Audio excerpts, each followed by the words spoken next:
आवाज़ न्यूज़ में आप सभी का स्वागत है। मैं आपके साथ बनवारी लाल, मेरे साथ मौजूद हैं अखिल भारतीय हिंदू महासभा से संजय जाट जी। इनसे जानने की कोशिश करते हैं चौधरी चरण सिंह जी के बारे में क्या क्या गाता है। परिचय देते हैं। संजय जाट, राष्ट्रीय प्रवक्ता, हिंदू महासभा। सबसे पहले तो आपके दर्शकों का बहुत बहुत धन्यवाद।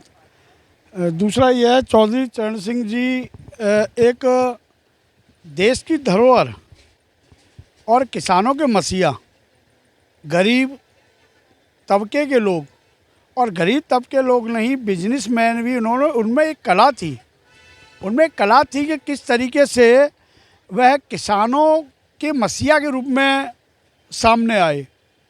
चूँकि वह खुद एक किसान थे, तो किसान का दर्द केवल एक किसान जान सकता था, और उन सब की आवाज़ उठाकर उन्होंने जिस तरीके से उनके अधिकारों की बात करी, उनके अधिकारों के लिए, चाहे वो सरकार में रहे हों चाहे सरकार में नहीं रहे हों, अपनी आवाज़ को किसानों के रूप में उन्होंने जोड़ा तरीके से उठाया और निस्वार्थ भाव से सेवा करी। एक किस्सा भी है उनके बारे में, काफ़ी अच्छा प्रदर्शित है। क्या है वो किस्सा, थोड़ा बताओ। जब प्रधानमंत्री वो बने, तो इटावा के एक थाने में एक किसान की सुनी नहीं गई, उससे 5 रुपये मांगे गए रिपोर्ट लिखने के। तो एक साधारण सा भेष बनाकर, एक किसान का रूप, एक गंदा सा कुर्ता और किसान की पगड़ी पहनकर वह थाने पहुँचे और उन्होंने रिपोर्ट कराने की बात कही। तो एक मुंशी ने उनसे 5 रुपये मांगे। उस समय 5 रुपये की कीमत बहुत होती थी। तो उन्होंने जब रिपोर्ट लिखने से मना कर दिया, और मना करने के बाद वो कह रहे 5 रुपये दो, उन्होंने पुष्टि कर ली इस चीज़ की। जब वो थाने से बाहर निकल के आए, तो एक वो आया सिपाही, उन्होंने कहा, बाबा तुम्हें रिपोर्ट लिखानी है? उन्होंने कहा, हाँ मुझे एक रिपोर्ट लिखानी है। तो उन्होंने कहा 5 रुपये लगेंगे। उन्होंने 5 रुपये दे दिए, और जब रिपोर्ट लिखी गई, साइन करने वाली बात आई, तो उन्होंने पेन से साइन किए और चरण सिंह लिखे, और साथ में एक मोहर भी निकाली। प्रधानमंत्री भारत सरकार, जैसे उन्होंने एप्लीकेशन पर वो मोहर ठोकी, थाने में हड़कंप मच गया, क्योंकि जो सामने खड़ा हुआ व्यक्ति था वह स्वयं देश के प्रधानमंत्री थे।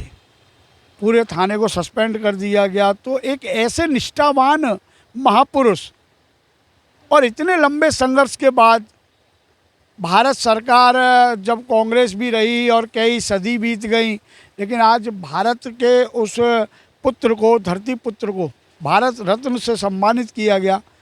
वास्तव में एक किसानों के लिए, चौधरी परिवार के लिए, और पूरे देश के गरीब मजदूर, उन संघर्षों की जीत है। ऐसा भी तो है कि इंदिरा गांधी जी को जेल भी भेजा था उनके द्वारा। नहीं, देखो, ये तो जब जो जिस हिसाब से कानून तोड़ते हैं, उनका कोई व्यक्तिगत इंदिरा गांधी से लड़ाई नहीं रही होगी। व्यक्तिगत उस व्यक्ति की किसी से लड़ाई नहीं थी। उनकी लड़ाई तो केवल गरीब मजलूमों की लड़ाई थी, गरीबों के हक मानने वालों की लड़ाई थी। और उस दौरान अगर इंदिरा गांधी या कोई भी जेल गया, तो मुझे लगता है वो सामाजिक न्याय के तहत जेल गए होंगे। इसमें चौधरी चरण सिंह जी की किसी व्यक्तिगत उससे लड़ाई नहीं थी। किसानों के लिए क्या सब कहना चाहिए? किसानों का गौरव का दिन है, और मैं कहना चाह रहा हूँ 29 मई को उनके बहुत हर्षोल्लास के साथ इसको एक राष्ट्रीय पर्व के रूप में मनाते उन्हें याद करें। और मैं प्रशासन से भी आग्रह करूंगा, पूरे आपके मीडिया चैनल के माध्यम से, मैं मीडिया के माध्यम बात करूंगा कि जहाँ जहाँ चौधरी साहब की, हमारे की प्रतिमा लगी हुई है, उस प्रतिमा को 29 तारीख को सफाई करवा के और माल्यार्पण करने का काम प्रशासन करे। और प्रशासन के अलावा भी सभी सामाजिक, हिंदू महासभा, किसान मोर्चा, हिंदू महासभा, ये संयुक्त नेतृत्व में उनकी प्रतिमाओं को, आगरा में जितनी प्रतिमाएं लगी है, सबको दुग्धाभिषेक कर कर और माला पहनाकर उनके विचार गोष्ठी का भी आयोजन करेगी। जैसे कि हमारे साथ मौजूद हैं अखिल भारतीय के महान व्यक्ति, जिन्होंने कहा कि जहाँ भी अगर आगरा के अंदर या कहीं भी भारत के अंदर अगर चौधरी चरण सिंह जी की प्रतिमा है, तो उसको साफ़ सफाइयत करके और माला अर्पण करें। नमस्कार।